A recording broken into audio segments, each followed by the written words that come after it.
Hello and welcome back to Map It. This is Make It Plain with Tracy, and wow, November came so quick and has gone so fast. So this is a very special edition, and it is the wrap edition of a series that we kicked off in November, by the first week of November, and we've been looking at the different phases of courage.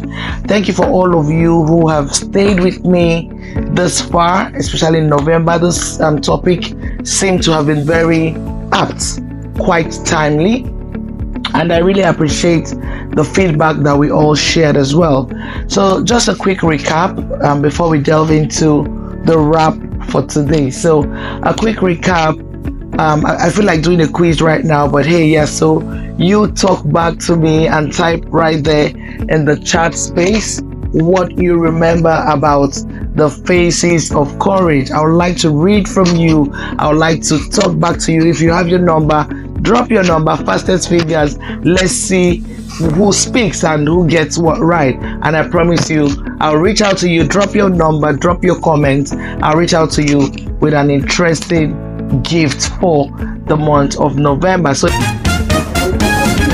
all right, so thank you for sharing those comments, those answers. Let's see who has been following. All right, so great, thank you so much. I'll reach out to you, drop your numbers, don't forget, and let's know your own recap of what you remember about the different phases of courage. So yes, we said courage. One of the phases of courage is being original. Be you. Don't be influenced by people around you negatively or pressured to be another person because everybody seems to be going in a certain direction. Then you must go that same direction. If you're not led, if you're not convinced, you don't need to conform just because everybody else is doing it, irrespective of why they are doing it, what's the value to you. So it's important to stay you. Okay, stay you.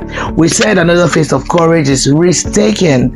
So you have lots of ideas, opportunities to venture into something, business, whatever it is. Are you able to really go in? Remember my story about taking diving classes, and it was a tough one for me to push myself into the pool. You know, when you want to venture into something, you really have to make up your mind and go at it.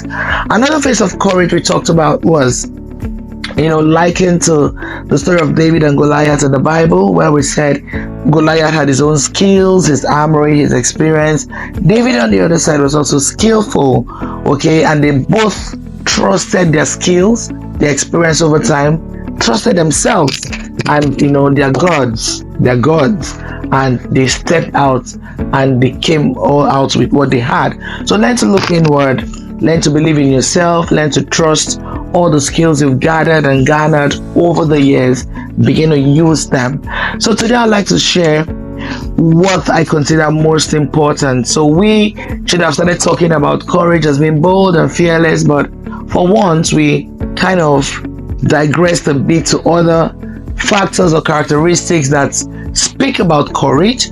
But today, for the wrap edition, now may I present to you the subject of boldness and fearlessness in the topic of courage. And I'm going to wrap up by sharing a story, a very popular story in the Bible, about the woman who had an infirmity, an affliction.